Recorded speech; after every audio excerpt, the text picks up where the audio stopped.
성경은 하나님을 증거하고 있습니다. 그런데 또 다른 존재가 있다고 경고합니다. 사탄의 세력입니다. 예수님이 하나님의 아들이신 것을 가장 먼저 알아본 존재는요, 당시에 종교 지도자들과 같은 사람들이 아닙니다. 귀신 들린 사람이었습니다. 귀신 들린 자는 예수님을 보자마자 괴성을 지르며 소리쳤습니다. 그리고 호소합니다. 나사렛 예수여, 우리가 당신과 무슨 상관이 있나이까? 우리를 멸하러 왔나이까? 나는 당신이 누구인 줄 아노니 하나님의 거룩한 자니이다. 자, 그럼 어떻게 귀신 들린 자가 예수님을 먼저 알아봤을까요? 그는 악한 영에 사로잡혀 있었기 때문입니다. 사탄은요, 누구보다도 하나님을 잘 압니다. 사실 우리보다 훨씬 더 많은 것을 압니다. 예수님이 하나님의 아들이신 것도 잘 알고 있습니다. 사탄의 세력은 또 무엇을 알고 있을까요? 절대로 삼위일체 하나님을 이길 수 없다는 것을 잘 알고 있습니다. 자, 그럼 우리는 사탄보다 못한 존재일까요? 사탄을 이길 수 없습니까? 아닙니다. 사탄은 하나님에 대해서 또 영적인 세계에 관해서 훨씬 더 많은 것을 알고 있는 게 맞아요. 그러나 그들에게는 결정적인 한계가 있습니다. 그게 뭘까요? 그들은요, 하나님을 알아도 그분을 믿지 않습니다. 하나님이 얼마나 대단한 분이시고 얼마나 두려운 분이신 줄 알지만 하나님의 뜻에 순종하지 않아요. 이게 사탄의 결정적인 한계입니다. 하나님을 믿지 않아요. 하나님 뜻에 순종하지 않습니다. 만약 우리도 하나님을 믿지 않는다면, 또 그분의 뜻에 순종하지 않는다면 절대로 사탄에 맞설 수 없습니다. 사탄의 손아귀에 있다가 멸망당하고 마는 거예요. 반면에 하나님을 신실하게 잘 믿고 하나님 말씀대로 순종하면 결코 사탄은 우리를 멸할 수가 없습니다. 물론 내가 직접 사탄과 맞붙는다면 무조건 지게 되어 있습니다. 사탄은 우리를 집어삼킬 수 있는 능력이 있습니다. 그러나 내가 주님을 믿으면 상황은 역전되는 거예요. 왜 그렇습니까? 내가 싸우는 게 아니에요. 누가 대신 싸워주세요? 주님께서 대신 싸워주시기 때문에 반드시 이기는 거예요. 예수님이 이 땅에 오신 목적이 뭡니까? 죄와 사망에서 우리를 구원하기 위해서였습니다. 자, 그럼 예수님의 사역을 가장 극렬히 반대하는 세력이 누구였을까요? 사탄마귀였습니다. 그래서 예수님도 이 땅에 오셔서 우리를 구원하시려고 사탄마귀를 대적하셨던 겁니다. 사도 요한이 그 진리를 잘 증거했습니다. 죄를 짓는 자는 마귀에게 속하나니 마귀는 처음부터 범죄함이라. 하나님의 아들이 나타난 것은 마귀의 일을 멸하러 하심이라. 이처럼 요한은요, 예수님이 이 땅에 오신 목적이 마귀가 저지른 일을 파멸시키기 위해서라고 했습니다. 그래서 예수님이 처음 사역을 시작하실 때 광야에서 40일간 금식하셨을 때도 가장 먼저 맞닥뜨린 세력이 마귀였던 거예요. 이때 예수님은 성경 말씀으로 사탄을 대적하셨습니다. 또 직접 사탄아 물러가라고 명하셨습니다. 이후에도 예수님은 귀신의 세력을 내쫓는 사역을 많이 하셨습니다. 더러운 귀신아 그 사람에게서 나오라 이렇게 명하셨습니다. 예수님을 전했던 사도들도 한결같이 악한 존재를 경고했습니다. 바울은 마귀에게 절대로 틈을 주지 말라고 했어요. 마귀의 강교에 맞설 수 있는 하나님의 전신갑주를 입으라고 했습니다. 우리가 맞서 싸워야 할 원수는 사람이 아니라 악한 영들이라고 경고했습니다. 지금도 사탄의 세력이 우리를 무너뜨리려고 혈안이 되어 있어요. 그래서 사도 베드로도 정신을 바짝 차리고 깨어있으라고 말씀했던 거예요. 우리의 원수인 사탄이 마치 으렁대는 사자처럼 먹잇감을 찾으며 돌아다니고 있기 때문이에요. 한마디로 사탄의 밥이 뭐라는 거예요? 사탄의 밥은 인간이라는 뜻이에요. 하나님은 아담과 하와를 유혹해서 죄를 짓게 한 뱀에게 너는 저주를 받아서 평생 배로 다니야 하고 살아있는 동안 흙을 먹어야 한다고 명하셨어요. 그런 다음에 아담에게는요, 너는 흙이니 흙으로 돌아갈 것이라고 명하시죠. 이건 무슨 뜻입니까? 사탄은 흙을 먹어야 합니다. 그래야 삽니다. 그런데 하나님은 아담에게 너는 흙이니 흙으로 돌아가야 한다고 명하셨습니다. 이것은 아담이 언젠가 죽게 된다는 것을 가르쳐 준 겁니다. 그러나 동시에 사탄의 밥은 죄를 지은 인간이 될 것이라는 의미가 되어 있는 겁니다. 사탄이 그토록 인간에게 집착하는 이유예요. 인간에게 자꾸만 죄를 짓게 하려고 혈안이 되어 있는 이유인 거예요. 그렇지만 하나님은 인간이 뱀으로 상징되는 사탄에게 물려 죽지 않을 수 있는 방법을 가르쳐 주시죠. 성경을 보면 광야 생활하는 이스라엘 백성들이 하나님과 모세에게 대들면서 온갖 불평과 원망을 쏟아낼 때가 있었어요. 그래서 하나님께서 불뱀을 풀어서 물려 죽게 하신 일이 있었습니다. 그저사 백성들은 어떻게 하는 거예요? 깜짝 놀라고 두려운 마음에 또 모세에게 찾아가서 제발 우리를 위해서 하나님께 기도해 달라고 간곡히 요청하죠. 모세가 하나님께 기도하니까 하나님께서는 모세에게 뱀을 만들어서 장대에 매달라고 명하셨습니다. 그리고 장대에 달린 뱀을 본 자마다 살 것이라고 말씀하셨어요. 모세는 급히 놋으로 뱀을 만들어서 장대에 매달고는 백성들에게 하나님의 뜻을 전했습니다. 자, 그럼 누가 살았을까요? 모세의 말씀을 듣고 장대에 달린 뱀을 바라본 자는 산 거예요. 예수님이 이 사건을 근거로 당신이 왜 이 땅에 오셨는지를 전하셨습니다. 모세가 광야에서 뱀을 든 것 같이 인자도 들려야 하리니 이는 그를 믿는 자마다 영생을 얻게 하려 하십니다. 하나님이 세상을 이처럼 사랑하사 독생자를 주셨으니 그를 믿는 자마다 멸망당하지 않고 영생을 얻게 하려 하십니다. 하나님의 말씀을 믿고 모세가 장대에 매단 뱀을 바라본 자는 산 것처럼 십자가에 달린 예수 그리스도를 바라보는 자는 누구나 멸망당하지 않고 영생을 얻게 될 것이라는 이 기쁜 소식을 전하셨던 거예요.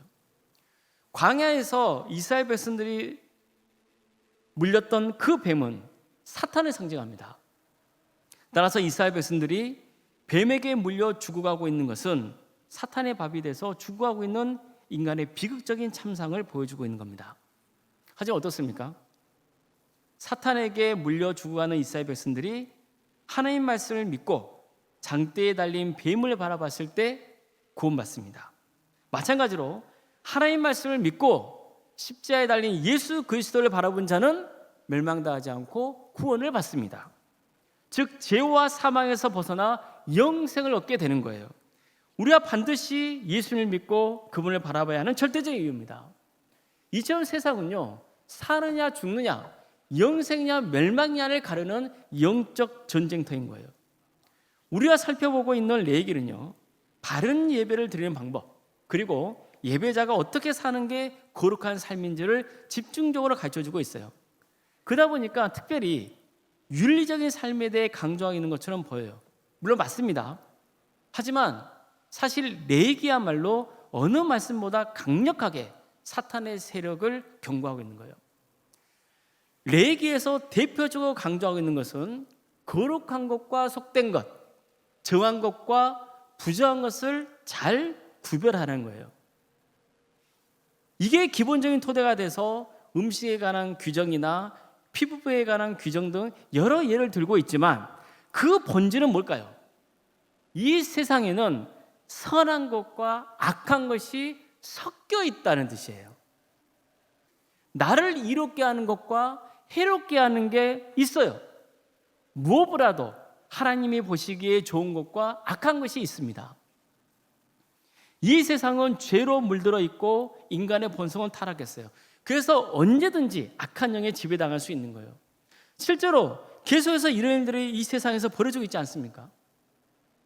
그래서 하나님은 인간이 거룩해질 수 있는 방법을 가르쳐 주시면서 절대로 속된 것과 부정한 것과는 접촉조차 하지 말라고 강력히 경고하셨던 거예요. 특히 본문은요, 아예 사탄의 세력에 대해서 직접적으로 드러내놓고 말씀하고 있는 거예요. 그 대표적인 예가 몰렉을 숭배하는 것이었습니다. 몰렉은요, 고대 근동 지방이나 북아프리카 지방 그 근처에서 믿었던 우상이에요. 특히 몰렉 우상 숭배는요, 자식을 제물로 바치는 인신공양 악습이 존재하고 있었습니다. 몰렉은요, 머리는 보통 소 모양이고 사람의 몸을 갖고 있습니다.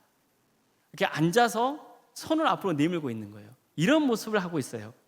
처음에는요, 자녀들을 그 몰렉 앞에 불을 태워놓고 거기로 지나가게 하다가 나중에는 아예 자식을 불에 불태워서 몰렉에게 바치는 의식을 했던 거예요. 몰렉이 두 손을 뻗치고 있는 장면이 뭐냐면은 너의 자식을 달라, 이런 의미가 들어있다고도 볼 수 있는 거죠. 하나님은 이 문제에 대해서 이렇게 명하시는 거예요. 여호와께서 모세에게 말씀하여 이르시되 너는 이스라엘 자손에게 또 이르라. 그가 이스라엘 자손이든지 이스라엘에 거류하는 거류민이든지 그의 자식을 몰렉에게 주면 반드시 죽이되 그 지방 사람이 돌로 칠 것이요 나도 그 사람에게 진노하여 그를 그의 백성 중에서 끊으리니 이는 그가 그의 자식을 몰렉에게 주어서 내 성소를 더럽히고 내 성호를 욕되게 하였습니다. 우상 숭배 자체도 큰 문제입니다. 그런데 왜 사람들은 자식까지 제물로 바치는 끔찍한 만행을 저질렀을까요? 왜 그럴까요? 자기가 가진 것 중에서 가장 귀한 것을 바칠 때 그 신을 감동시킬 수 있고 자기가 원하는 것을 얻을 수 있다고 믿었기 때문이에요. 이처럼 자기 욕심을 채우려고 가장 귀한 자식까지 바치는 어리석은 짓을 했던 거예요. 인간의 그릇된 탐욕이 이런 악행까지 저르게 한 겁니다. 본문에서 몰렉은요, 역시 사탄의 세력을 상징합니다. 이처럼 사탄은 인간의 그릇된 욕망을 부추겨서 파멸의 길로 이끕니다. 따라서 하나님은 이런 악을 행하는 자는 반드시 죽이라고까지 명하셨던 거예요. 특히 하나님을 믿는 자가 이런 우상 숭배를 한다는 것은 있을 수 없으며 하나님의 거룩한 이름을 욕되게 하는 것이라고 말씀합니다. 하나님은요, 접신하는 자나 박수무당을 음란하게 따르는 자도 심판하겠다고 경고하세요. 이처럼 하나님은 우상 숭배 또 접신하는 자나 박수무당을 따르는 자를 음란하게 섬기는 자리라고 표현하고 있는 거예요. 왜 이게 음란한 거예요? 성경에는 하나님과 우리의 관계를 여러 비유로 말씀하고 있잖아요. 특별히 하나님과 우리의 관계를 부부의 관계로 묘사할 때가 있고 또 신랑과 신부의 관계로 묘사하잖아요. 그런데 보세요. 인간이 하나님을 섬기지 않고 우상을 섬기는 것은 뭐라는 거예요? 따라서 간음이라는 거예요. 영적 간음의 죄를 짓고 있다는 거예요. 큰 악행인 거죠. 특히 우상 숭배의 뿌리는 결국 사탄의 세력과 맞닿아 있습니다. 이런 사탄의 세력과 접촉하고 함께 한다면 결국 폐망하고 마는 거예요. 그래서 성경은 눈의 이 점을 경고하고 있는 겁니다. 그럼 오늘날 우리는 몰렉 같은 우상 숭배를 하지 않는 겁니까? 나는 하나님을 믿는 사람이고 우상 앞에 절하지 않기 때문에 나하고는 그래야 멀다 생각되십니까? 그렇지 않습니다. 우리는 사탄의 전략을 잘 들여다봐야 돼요. 어떻게 우리를 유혹하고 무너뜨리는지를 알아야 돼요. 그런데 이미 사탄은요, 예수님 앞에서 자신의 전략을 노출시키고 만 거예요. 게다가 자신의 약점을 드러내고 말았어요. 이미 말씀드린 대로 예수님은 40일 동안 광야에서 금식하실 때 사탄의 유혹을 받으셨어요. 먼저 사탄이 예수님을 뭐라 유혹합니까? 만약 당신이 하나님의 아들이거든 이 돌을 떡이 되게 하라고 유혹하잖아요. 예수님은 인간으로 오셔서 금식 중입니다. 아주 치명적인 유혹일 수밖에 없는 거예요. 지금 예수님께 가장 절실한 게 뭐겠어요? 양식 아닙니까? 이게 사탄의 기본적인 전략인 거예요. 사탄은요, 우리를 무너뜨릴 때 우리에게 정말 필요한 게 뭔지 알고 그걸 탁탁 건드리면서 유혹합니다. 그런데 여기는 또 한 가지 유혹이 도사리고 있어요. 만약 사탄이요, 굶주리고 있는 여러분에게 돌을 떡이 되게 해보라고 하면 그 유혹에 넘어가시겠어요? 저는 절대 안 넘어갑니다. 왜 그럴까요? 저에게는요, 돌을 떡이 되게 하는 능력이 있어요, 없어요? 없습니다. 그러니까 아무리 사탄이 돌멩이에 들이대면서 이 돌로 떡이 되게 해보라고 유혹을 해도 나는 절대 안 넘어갑니다. 왜요? 나는 못하니까요.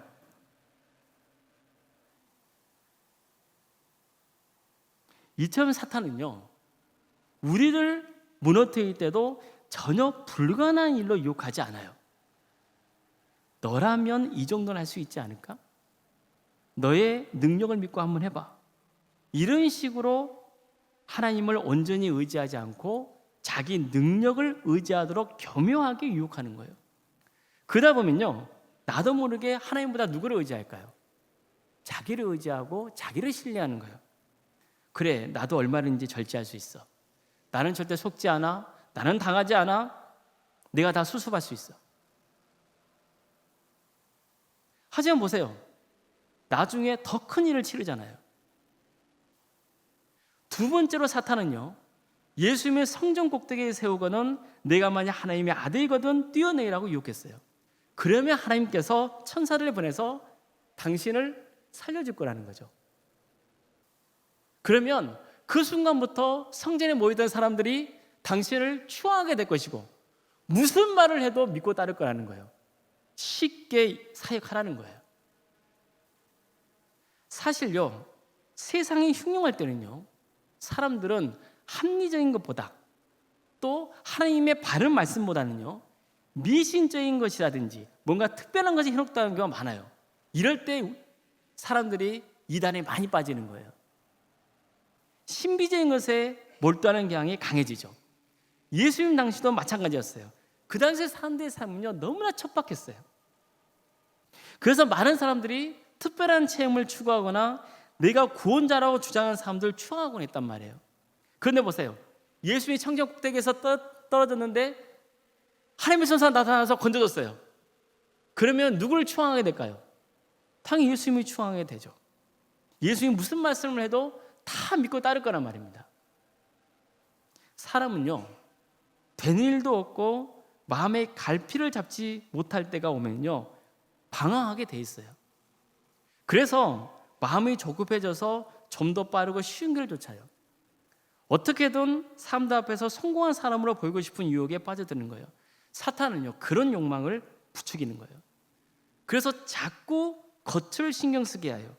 절제하고 신실하게 성실하게 살아가게 하려 하지 않아요. 사람들에게 인정받기 위해 수단 방법을 가리지 않고 어떻게든 빠르고 쉬운 길을 택하고 싶어하는 욕망을 불러일으켜요. 누가 이랬다더라 저랬다더라, 이랬더니 돈을 크게 벌었다더라, 성공했다더라, 그러면서 현혹시키는 거예요. 이거 다 사탄의 유혹입니다. 사탄은 예수님이 성전 꼭대기에서 뛰어내린다면 하나님이 천사들을 보내서 당신을 받들어 살려줄 것이 했잖아요. 마찬가지로 사탄은요, 우리에게도 하나님을 목적이 아니라 수단으로 삼고자 유혹해요. 하나님을 목적으로 삼지 말고 너의 성공을 위한 수단으로 삼으라는 거예요. 하나님의 영광이 아니라 너의 영광을 위해서 살라는 거예요. 하나님께 영광을 돌리는 삶이 아니라 너가 영광을 받으라는 거예요. 그래서 너의 영향력으로 열심히 살아가라는 거예요. 또 이렇게 유혹합니다. 아니, 하나님이 함께 하시고 도와주신다면 네가 뭘 해도 지켜줄 걸 아냐? 네가 원하는 대로 하나님이 안 들어주시면 하나님 믿는 게 무슨 소용이 있어? 이런 식으로 하나님을 시험하게 하는 거예요. 그래서 정말로 원하는 대로 일이 안 풀리면 실망해서 신앙의 자리에서 멀어져 버립니다. 이런 거 전부요, 사탄의 유혹에 넘어간 모습이에요. 세 번째로 사탄은 예수를 향해서 만약 내게 엎드려 경배한다면 이 모든 것을 다 주겠다고 유혹해요. 그런데 보세요. 이게 말이 되는 소리예요. 사탄은 예수님이 하나님의 아들이신 걸 알아요. 하나님이 이 세상을 창조하시고 모든 것을 지으시며 다스리고 계신다는 것을 우리보다도 잘 알아요. 그런데 마치 세상이 다 자기 것인 것처럼 내게 경배하면 이 모든 걸 주겠다고 유혹하잖아요. 그런데 가만히 생각해 보세요. 예수 입장에서 이런 사탄의 유혹에 넘어갈 리가 있습니까? 없잖아요. 왜요? 예수님은 당연히 하나님이 모든 걸 창조하시며 모든 걸 다스리고 주관하시다는 걸 알아요. 하나님의 것이 곧 당신 것인 걸 알아요. 이 진리를 이미 알고 계시는데 사탄이 마치 자기 것인 양 굴고 있으니 얼마나 우습게 보이겠어요. 말이 안 되는 거잖아요. 그래서 예수님이 이렇게 말씀하시는 거예요. 사탄아, 물러가라. 기록되어 있을 때 주 너희 하나님을 경배하고 다만 그를 섬기라 하셨느니라. 성도라면요, 하나님이 모든 것을 다스리신다는 걸 믿잖아요. 하나님이 모든 것을 주관하시며 세상 모든 게 하나님 것이라고 믿죠. 그런데 정작 얼마나 불의와 타협하며 사는지 몰라요. 탐욕을 부리다가 무너져요. 하나님은 몰렉에게 자식을 바친 자는 죽이라고 명하셨잖아요. 우상 숭배 자체도 악한 것이지만 그 중에서도 꼭 집어서 몰렉 숭배를 금하신 것은 그릇된 야망과 탐욕 때문에 자식까지 제물로 바치는 끔찍한 만행을 저질렀기 때문이에요. 이건 가족을 파멸시키는 거잖아요. 우리도 보세요. 자신이 그릇된 야망과 탐욕 때문에 가족과 이웃이 고통당하는 일 얼마나 많은지 몰라요. 우리도 자녀손들을 몰래에게 바치는 행동을 할 때가 있지 않을까요? 내 자녀손들이 세상적으로 성공하고 나면 그 후에 신앙생활을 잘하기를 바라는 마음이 있지 않습니까? 그들에게 신앙보다 세상의 성공이 우선이라고 가르쳐 오지 않았습니까? 말은 안 해도 가정 분위기가 그런 거 아닙니까? 그렇다면 우리도 자녀손들을 몰래에게 바치는 것이 되는 거예요. 우리 자신도 마찬가지입니다. 우리도 사탄의 밥이 된 적 없었을까요? 아니면 지금 이미 사탄의 밥이 되고 있는 건 아닐까요? 예수님께서 사탄의 유혹에 맞서서 한결같이 강조하신 게 있습니다. 사람은 떡으로만 사는 것이 아니라 하나님의 입에서 나오는 말씀으로 산다는 거예요. 주 너의 하나님을 시험하지 말라는 거예요. 주 너의 하나님께 경배하고 다만 그를 섬기라고 말씀하셨어요. 무슨 말씀이에요? 사탄의 유혹 앞에서 오직 하나님 중심의 삶을 살라는 거예요. 이걸 강조하신 거예요. 오늘 내 얘기 말씀도 마찬가지예요. 하나님은 몰렉 같은 우상을 음란하게 숭배하는 자, 접신하는 자, 박수무당을 음란하게 따르는 자들은 반드시 처단하라고 명하세요. 너희는 스스로 깨끗하게 하여 거룩할지어다. 나는 너희 하나님 여호와이니라. 너희는 내 규례를 지켜 행하라. 나는 너희를 거룩하게 하는 여호와이니라. 이처럼 하나님은 더럽고 추한 악에서 떠나 자신을 정결하게 하고 하나님의 법을 지키라고 명하셨습니다. 그러면서 나는 너희를 거룩하게 하는 여호와라고 말씀하신 거예요. 성도 여러분, 사탄의 역사가 실제로 있다는 것을 늘 명심하셔야 돼요. 요즘 세상에서요, 사탄이 가장 기막히게 쓰고 있는 전략이 있어요. 그게 뭐냐면은 나는 없어 이거예요. 자기는 없다는 그릇된 믿음을 심어주는 거예요. 사탄은 영화나 드라마에 나오는 그런 거고 현실 속에서는 존재하지 않는다고 믿게 해요. 지금도 보세요. 세상 사람들에게 사탄 얘기하고 귀신들 얘기하면은 말이 안 된다 그러잖아요. 하지만 그렇지 않습니다. 아담과 하와를 유혹해서 선악과를 먹게 한 사탄의 역사는요, 지금도 계속되고 있어요. 게다가 갈수록 대범해지고 지능화되고 있습니다. 그래서 조금만 방심하면 얼마든지 사탄의 밥이 될 수 있어요. 하지만 너무 지나치게 염려할 것은 또 없어요. 존 버년이 지은 책이 있습니다. 철로역정입니다. 혹시 읽으신 적 있으신가요?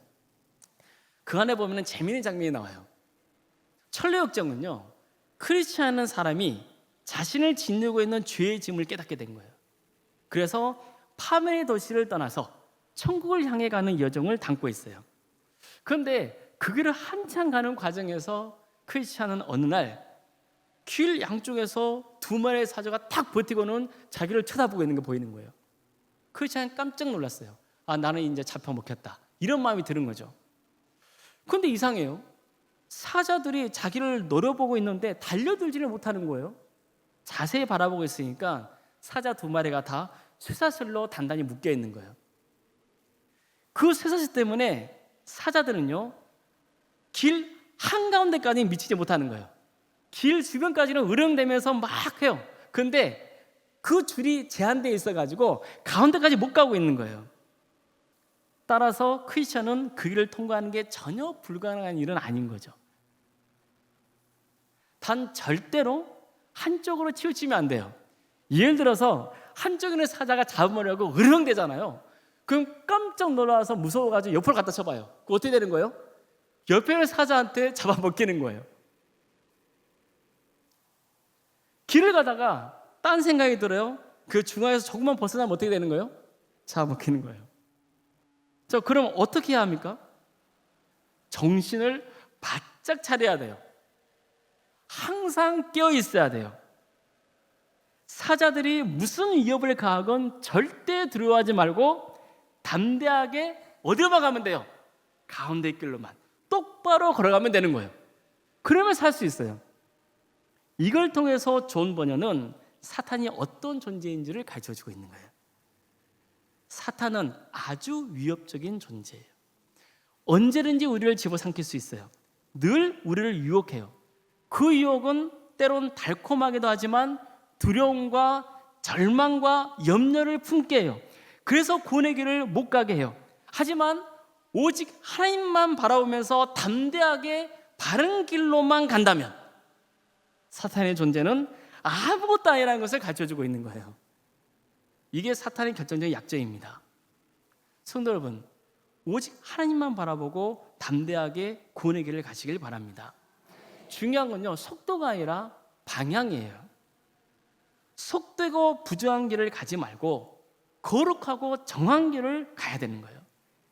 복 있는 사람은 악인의 꾀를 따르지 아니하고 죄인의 길에 서지 아니하고 오만한 자들의 자리에 앉지 아니하고 오직 여호와의 율법을 즐거워하여 그 율법을 주야로 묵상하는도다. 의인의 길은 여호와께서 인정하시나 악인들의 길은요 망하는 거예요. 우리는 살아야죠. 절대로 악인들의 길을 가서는 안 되는 거예요. 악한 것과 타협해서는 안 돼요. 신앙의 지름길은 없어요. 몰래 숭배를 조장하는 사탄은요, 탐욕을 불러일으켜서 자식까지 제물로 바치게 했잖아요. 하지만 하나님은 어떤 분이신가요? 오히려 당신의 외아들인 예수님을 이 땅에 보내셔서 우리 대신 산 제물이 되게 하셨잖아요. 십자가에 달려 죽게 하신 거예요. 그래서 우리를 구원으로 인도하셨습니다. 사탄의 역사는 멸망이에요. 우리를 죽이는 거예요. 하나님의 역사는 구원이에요. 우리를 살리는 거예요. 우리는 예수님의 십자가 은혜로 구원받은 자녀라는 것을 늘 기억해야 돼요.